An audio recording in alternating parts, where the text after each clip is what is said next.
രാവിലെയായിട്ട് പുറത്തേക്ക് പോയതാണ്. പക്ഷേ നല്ല തണുപ്പുണ്ട്. ഡിസംബർ മാസമായിട്ടും വെയിലൊന്നും അങ്ങനെ വരുന്നില്ല. പപ്പി കൂടിനുള്ളിൽ തന്നെ കിടന്നുറങ്ങുക. തണുപ്പായതുകൊണ്ടായിരിക്കും പുറത്തേക്ക് അവൾ ഇറങ്ങുന്നില്ല. കുറച്ച് കഴിയുമ്പോൾ എന്തായാലും വരുമായിരിക്കും. ഏതായാലും അതൊക്കെ നോക്കിയിട്ട് നേരെ പുറത്തേക്ക് ഇറങ്ങാം.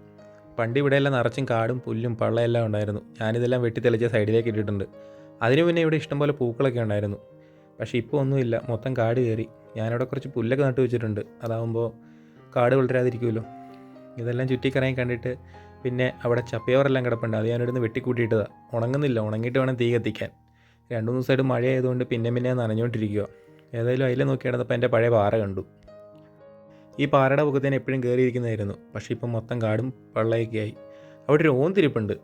ഓന്ത് എന്നെ കണ്ടു എന്ന് തോന്നുന്നു. അതിങ്ങനെ എന്നെ നോക്കിയിരിക്കുക. ഏതായാലും ഓന്തിനെ നോക്കി ഞാൻ നേരെ സൈഡിലേക്ക് നടന്നു. ഇനിയിപ്പം പുല്ലിൻ്റെ അടുത്തേക്കൊക്കെ ഒന്ന് പോകണം. റോഡിൻ്റെ സൈഡിലാണ് പുല്ല് നട്ടേക്കുന്നത്.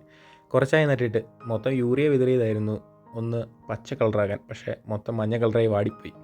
ഞാൻ കഴിഞ്ഞ ദിവസം നട്ടു വെച്ചൊരു മരമാണ് കാണുന്നത്. അതും കരിഞ്ഞു പോയി. ഏതായാലും മൊത്തം കരിയില വീണിട്ടുണ്ട്. ഇനി അതിലൊന്ന് അടിച്ചു വാരിയേക്കാൻ ഓർത്തു.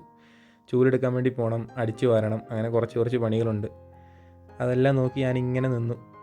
നേരത്തെ ഡിസംബറൊക്കെ നല്ല രസമായിരുന്നു. പക്ഷേ ഇപ്പോൾ കാലാവസ്ഥയൊന്നും അത്ര പോരാ. എങ്ങോട്ട് നോക്കിയാലും ഒരു മൂടത. ഏതായാലും ഇവിടെ നിന്ന് അങ്ങോട്ട് നോക്കിയാൽ നല്ല വ്യൂ ഒക്കെ കാണാമായിരുന്നു. പക്ഷേ ഇപ്പോൾ കാടും പള്ളയെല്ലാം കയറി മൊത്തം മൂടിപ്പോയി. ഇപ്പോൾ അങ്ങനെ വ്യൂ ഒന്നും കാണത്തില്ല. എന്നാലും ഈ വാഴയുടെ കൂടെയൊക്കെ നോക്കിയാൽ ചെറുതായിട്ടൊക്കെ കാണാം. പണ്ടത്തെ അത്ര സെറ്റപ്പില്ലെങ്കിലും ഒരു ടവറൊക്കെ നിൽക്കുന്ന കാണാം. പിന്നെ ഞാൻ പാഷൻ പൂട്ട് മരത്തിലിട്ട് നോക്കി. അവിടെ വലിയ കായൊന്നും ഇല്ല. ഒരെണ്ണം എന്നെ നോക്കി നിൽപ്പുണ്ട്. 2 ദിവസം കഴിഞ്ഞാൽ പഴുക്കുമായിരിക്കും. അപ്പോഴത്തെ വീട്ടിലെ പയ്യൻ വന്ന് പറിച്ചുകൊണ്ട് പോകുന്നതിന് പറിക്കണം. അതിങ്ങനെ ആടുന്നത് നോക്കി എന്നിട്ട് ഞാൻ വീണ്ടും ചെരുവ് എടുത്തോട്ട് പോയി ചൂലൊക്കെ ആയിട്ട്. ഇനി അടിച്ചു വരാനുള്ള പരിപാടികൾ നോക്കണം. ആ മരം മൊത്തം കരിഞ്ഞു പോയി. അതിന് മാറ്റി വേറെ നടണം. ഏതായാലും അടിച്ചു വരാൻ വേണ്ടി തുടങ്ങി. അടിച്ചു വാരി പയ്യെ വൃത്തിയാക്കി എടുക്കണം. വൃത്തിയാക്കിയൊക്കെ എടുത്തിട്ട് ലാസ്റ്റ് പിന്നെ ഒന്നുകൂടെ നോക്കിയിട്ട് ഇനി വീടിൻ്റെ അകത്തേക്ക് പോവാം. കാപ്പി കുടിക്കണം. അതിന് എന്തെങ്കിലും ഉണ്ടാക്കണം. പുട്ടുപൊടി ഇരിപ്പുണ്ടായിരുന്നു. പിന്നെ അത് കുഴച്ച് ചിരട്ടപ്പുട്ടുണ്ടാക്കി. ചിരട്ടപ്പുട്ട് കുക്കറിൽ കയറ്റി ആവി കയറ്റി പിന്നെ കഴിച്ചു. കൂടെ കഴിക്കാൻ വേണ്ടി നല്ല ചെറുപഴം ഉണ്ടായിരുന്നു. ചെറുപഴവും പുട്ടും കഴിച്ചിട്ട് വീണ്ടും പുറത്തേക്ക് ഇറങ്ങി. അപ്പോഴേക്കും അമ്മയുടെ പൂച്ച വന്നു. ഇതിൻ്റെ പേര് മിയ. ഇന്നാൾ നമ്മുടെ വീട്ടിലുണ്ടായിരുന്ന പാണ്ഡുവിൻ്റെ കുഞ്ഞാണ്. പാണ്ഡു ചത്തുപോയി. ഇപ്പോൾ ഇത് മാത്രമേ ഉള്ളൂ. ഇത് ഇടയ്ക്കിടയ്ക്ക് ഇങ്ങനെ വരും. എന്നല്ലൊക്കെ തിന്നാൻ വരുന്നതാണ്. ശല്യക്കാരിയൊന്നുമല്ല. ഇങ്ങനെ വന്നിട്ട് ഇതിലെ കറങ്ങി കിടക്കും. ഇതിന് 3 കുഞ്ഞുങ്ങളൊക്കെ ഉണ്ട്. ഏതായാലും അതിനോട് കുറച്ച് നേരം വർത്തമാനം പറഞ്ഞു തന്നിട്ട് ഞാൻ നേരെ വീടിൻ്റെ പുറയിലോട്ട് പോയി. പുറയിൽ മൊത്തം ഇതുപോലെ കുരുമുളകും കാപ്പിയും കൊക്കോയൊക്കെയാണ്. കുരുമുളകൊക്കെ ജനുവരി ആകുമ്പോഴേക്കും മൂക്കും പറിക്കാറാവും.